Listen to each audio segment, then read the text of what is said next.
Mesdames et messieurs, bonsoir et bienvenue dans ce journal version française de Viva en cette soirée du samedi 11 janvier 2025. Dans les actualités de ce jour, 500 tonnes de riz hybride seront cultivées à Madagascar lors de cette saison agricole d'après le secrétariat d'État chargé de la souveraineté alimentaire lors du Conseil des ministres mercredi dernier. Outre la distribution d'engrais et de semences, le renforcement de compétences des agriculteurs se fera aussi gratuitement dans la mise en œuvre de ce type de culture et le projet de production de semences localement est également en cours selon toujours le rapport du secrétaire d'État. Plus de détails avec Cécile Sylvain et Sech Angianao. Madagascar vise une autosuffisance en riz et une réduction des importations dès 2025 avec une production annuelle augmentée de 1 million de tonnes de paddy, d'après le secrétaire d'État chargé de la souveraineté alimentaire, Taïnia Vourasanamayev. Ce département se charge de la distribution de semences et cette année, 500 tonnes de semences seront importées et seront offertes gratuitement aux agriculteurs des 14 régions greniers du pays. Ces semences arriveront au port de Tuamasn en ce mois de janvier, d'après les informations. Outre la distribution de semences, le renforcement de capacités et l'octroi d'équipements agricoles aux agriculteurs sont aussi indispensables. Grâce à la culture de riz hybride, les agriculteurs peuvent tripler leur rendement, ce qui améliorera leurs moyens de subsistance et apportera du développement au monde rural. De plus, il a été connu lors du Conseil des ministres que les bénéfices financiers obtenus par les producteurs à travers cette nouvelle technologie de production pourraient augmenter jusqu'à 9 millions d'ariars par hectare. Par ailleurs, Madagascar ambitionne également de produire localement des semences de riz hybrides et les régions Menabé et Sava seront les régions pilotes de ce projet. Enfin, l'un des projets de gouvernement pour cette saison agricole est également la diffusion d'autres technologies telles que le papri et bien d'autres. Le riz hybride marquera néanmoins une évolution majeure dans la production. Le cessez-au-feu au centre de coordination et opérationnalisation pour la lutte contre les feux de brousse et de forêt travaille en collaboration avec le ministère de l'Environnement et du Développement durable et le BNGRC, ainsi que de nombreux départements directement impliqués dans la lutte contre les incendies. Le cessez-au-feu travaille en étroite collaboration avec les autorités régionales pour planifier la riposte aux incendies. Ensuite, un centre de coordination a également été mis en place dans la région d'Anos pour coordonner la lutte contre l'incendie. Il travaille en collaboration avec le cessez-au-feu à Antananarivo. Mervoula Tsifera nous en dit plus. Les feux de brousse et de forêt ont récemment fait rage dans de nombreuses régions de Madagascar, notamment fin 2024 et début 2025. Récemment, plusieurs hectares de forêt ont été détruits par le feu dans les régions du sud-est, à Fitvnan, et dans la région Anos. En réponse à cela, le cessez-au-feu, ou Centre national de coordination et d'opérationnalisation pour la lutte contre les feux de forêt, a été créé au sein du Bureau national de gestion de risques et des catastrophes, ou BNGRC. Ce centre, qui est opérationnel depuis mercredi dernier, coordonnera et renforcera la lutte contre les feux de brousse et de forêt, dans laquelle travaillent ensemble le ministère de l'Environnement et du Développement durable, le BNGRC et les différents ministères concernés. Pour l'incendie dans la région d'Anos, 3 personnes soupçonnées d'en être les auteurs ont déjà été arrêtées. L'incendie s'est déclaré à 3 endroits de la région d'Anos, Indouayel, Manden et Manambaro.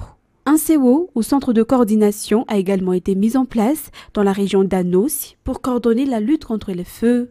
Ce centre travaille en étroite collaboration avec le cessez-au-feu Antananarivo dans la planification.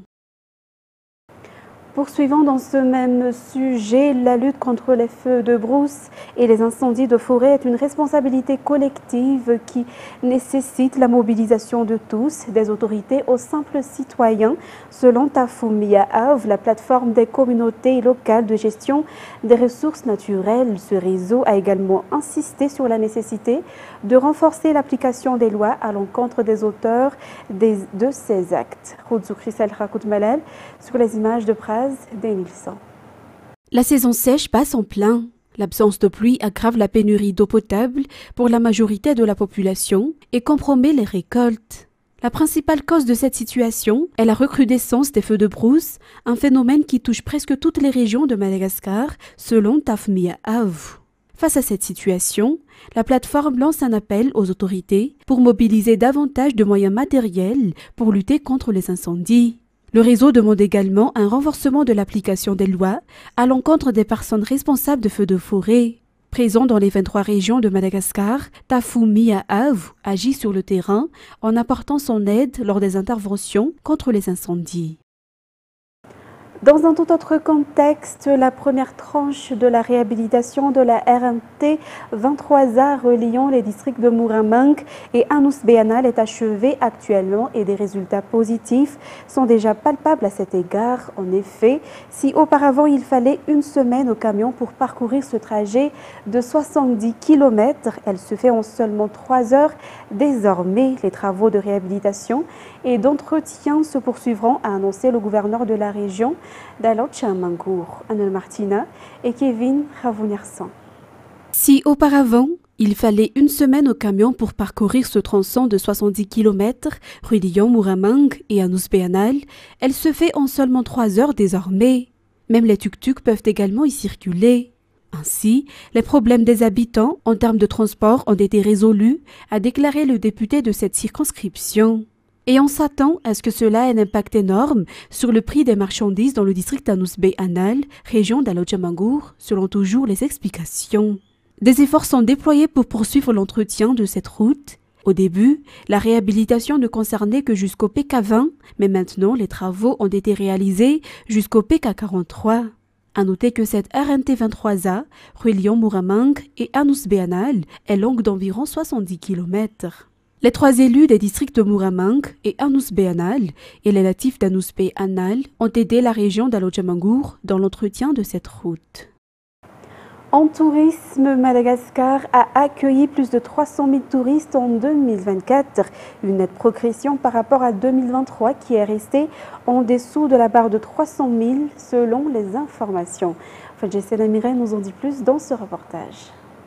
Selon les précisions apportées par le ministère du Tourisme et de l'Artisanat, 308 275 touristes ont débarqué à Madagascar en 2024. Ce chiffre inclut les 254 137 arrivées à l'aéroport et quelques 54 138 croisiéristes. En 2024, les investissements touristiques ont atteint 2 573,261 millions d'ariary. Par ailleurs, 587 autorisations d'ouverture ont été délivrées et 2 778 emplois directs ont été créés, d'après toujours le ministère du Tourisme et de l'Artisanat. La tendance avoisinant les 300 000 touristes a été maintenue depuis 2019 et la vision d'atteindre 1 million de touristes d'ici 2030 demeure. Un objectif pour lequel les autorités sont confiantes. Pour atteindre cet objectif ambitieux, il est important d'assurer une stabilité, d'améliorer et de renforcer les infrastructures essentielles, indique le ministère. Dans cette optique, des projets d'amélioration du réseau routier et des infrastructures d'accueil seront entrepris par l'État. L'objectif est de répondre aux exigences croissantes des touristes et de renforcer l'attractivité du pays. Ensuite, la présence des entreprises franches à Madagascar contribue à la promotion de la jeunesse malgache. Cependant, seule la stabilité dans le pays assure la pérennisation de ces entreprises, selon les explications. Ainsi, le trouble n'est plus acceptable, notamment pour les jeunes qui travaillent au sein de ces zones franches. Mercredi dernier, des centaines de jeunes ont bénéficié d'une formation sur le crochet et le smock grâce à la coopération d'une entreprise en zone franche avec le ministère de l'enseignement technique et de la formation professionnelle. Reportage sur les images de Anzar Radzanarvelu. Compte tenu du taux de chômage élevé à Madagascar, les entreprises franches tiennent une place importante dans l'octroi d'emplois aux jeunes. Les entreprises franches qui commencent progressivement à rouvrir et à embaucher après avoir fermé en raison des troubles politiques il y a quelques années. La stabilité assure en grande partie la pérennisation de ces entreprises dans le pays au profit de nombreux employés, d'après le propos du ministre de l'Enseignement technique et de la formation professionnelle. Les zones franches qui fournissent du travail à des milliers de jeunes, garantissant ainsi le progrès de l'économie du pays. Pour cette entreprise franche sise à Nusiavaraj, grâce à sa coopération avec le ministère de l'Enseignement technique et de la formation professionnelle, des centaines de jeunes ont été formés au métier de l'artisanat, comme le crochet, le smock ou la broderie. Ces jeunes ont suivi ainsi une formation pendant 4 mois et seront embauchés immédiatement pour travailler dans cette entreprise. La sélection se fait tout à fait naturellement. C'est des gens qui viennent chercher un travail et qui viennent chez Axel pour trouver du travail chez nous. Et donc du coup, on les forme. Elles passent d'abord par l'école des savoir-faire pour être formées avant d'aller en production, en chaîne, sur les ateliers de valeur ajoutée qu'on a. Et donc cette formation est nécessaire et obligatoire chez nous maintenant pour accéder au travail après. De cette collaboration avec le ministère de la formation professionnelle et de l'enseignement technique, c'est très important pour nous d'avoir cet agrément de l'État. L'État malgache est un ministère. Et pour nous, et surtout pour les personnes qui ont cette attestation, ce diplôme, parce que le jour où elles vont quitter Axel, où elles veulent travailler ailleurs, ou dans une autre province, etc., elles peuvent prouver qu'elles ont une formation, et ça, c'est extrêmement important. L'existence d'une telle coopération entre le ministère et le secteur privé contribue à atteindre les objectifs de la politique générale de l'État, particulièrement la mise en valeur du capital humain, en accordant une importance particulière aux jeunes en leur fournissant du travail décent. La remise de certificats pour ces jeunes qui ont terminé la formation s'est tenue aujourd'hui à Anusiavaraj. Page culturelle pour continuer la célébration du 35e anniversaire du cercle littéraire Fariboulana Sanjaj a pris fin hier. Pour marquer cet événement, des distinctions honorifiques en art et en littérature ont été remises aux membres méritants. La ministre de la Communication et de la Culture a réaffirmé le soutien continu de son département au Fariboulana Sanjaj dans la promotion de l'art littéraire malgache. Roudzourisel Hakout Malal et Praz Denilson. Le Fariboulana Sanjaj a été officiellement fondé en 1989, bien que l'aventure ait commencé dès 1982, lorsque des écrivains amis tels que Lydia, Slouf José, Aerni et Elirazon Arsan se sont réunis pour former un cercle littéraire. À ses débuts, le cercle comptait 9 membres. Aujourd'hui, ils sont plus de 400 répartis à travers Madagascar. Depuis sa création, 290 ouvrages collectifs ont été publiés.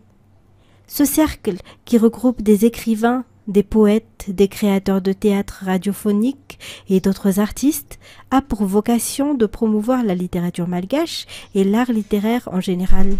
La clôture de la célébration du 35e anniversaire du Fariboulana Sanjaj a eu lieu aujourd'hui. La ministre de la Culture et de la Communication a déclaré que, en tant que ministère de tutelle, elle continuera de soutenir et d'accompagner le Fariboulana Sanjaj dans la valorisation de la culture et de l'art malgache.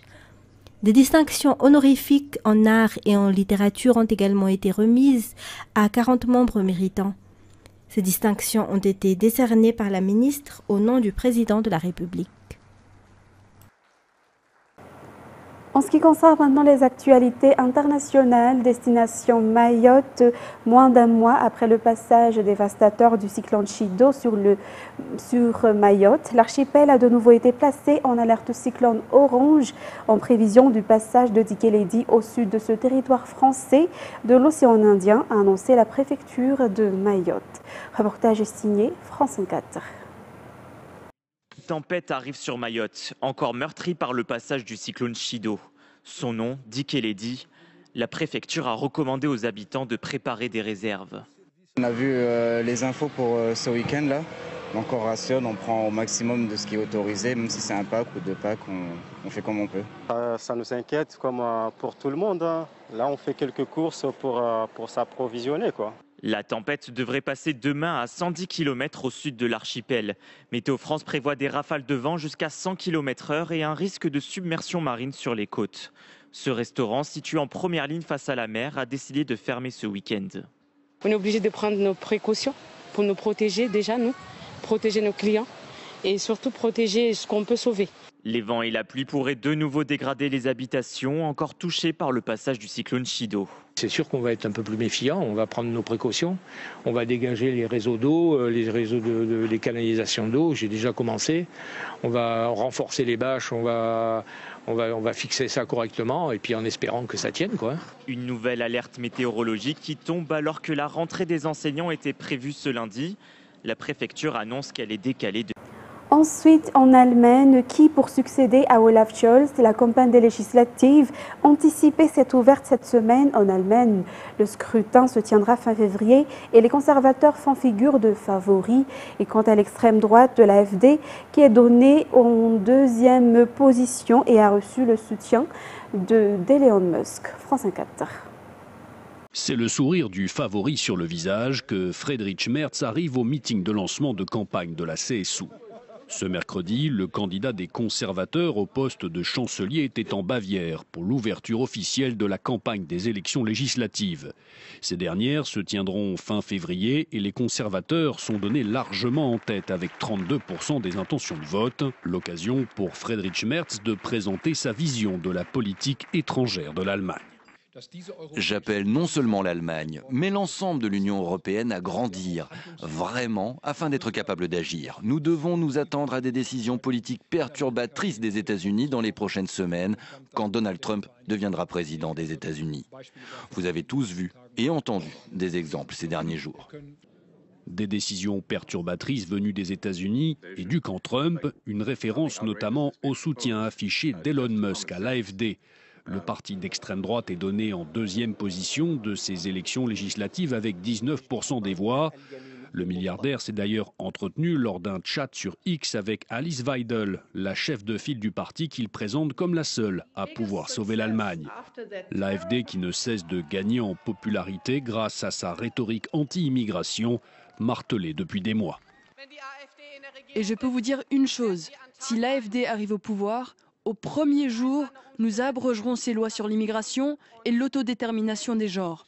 Le premier jour, ces lois n'existeront plus. Ces élections législatives interviennent 7 mois avant la date prévue. Un scrutin anticipé provoqué par l'explosion de la coalition au pouvoir entre le SPD et les libéraux. Le point de départ, le limogeage du ministre des Finances libérales, Christian Lindner. Ce dernier et son parti devraient payer dans les urnes leur part de responsabilité dans la crise politique. Crédité de 5% des voix maximum, le FDP n'est pas sûr de se maintenir au Bundestag. Et Christian Lindner a d'ailleurs été entarté lors d'un meeting. Les sociodémocrates d'Olaf Scholz, eux, devraient limiter la casse et participer à un futur gouvernement en coalition avec les conservateurs. Mais après l'échec du renvoi en Algérie d'un influenceur algérien qui avait proféré des appels à la violence en France, le ministre de l'Intérieur Bruno Retailleau a haussé le ton vendredi et menacé l'Algérie de sanctions si la situation continue à se détériorer. France 24. Arrêté après une vidéo publiée sur TikTok où il appelle à frapper un homme, cet influenceur algérien a été expulsé hier vers son pays d'origine, avant de revenir en France quelques heures plus tard. Il est désormais dans ce centre de rétention administrative près de Paris. L'affaire débute dimanche dernier à Montpellier, lorsque Doualem, un Algérien de 59 ans en situation régulière, est interpellé après une vidéo diffusée sur les réseaux sociaux. Le mis en cause, défavorablement connu pour diverses infractions, appelé à frapper un homme semblant résider en Algérie. Placé mardi dans le centre de rétention de Nîmes après son interpellation, Doualem est transféré à Paris afin d'être expulsé.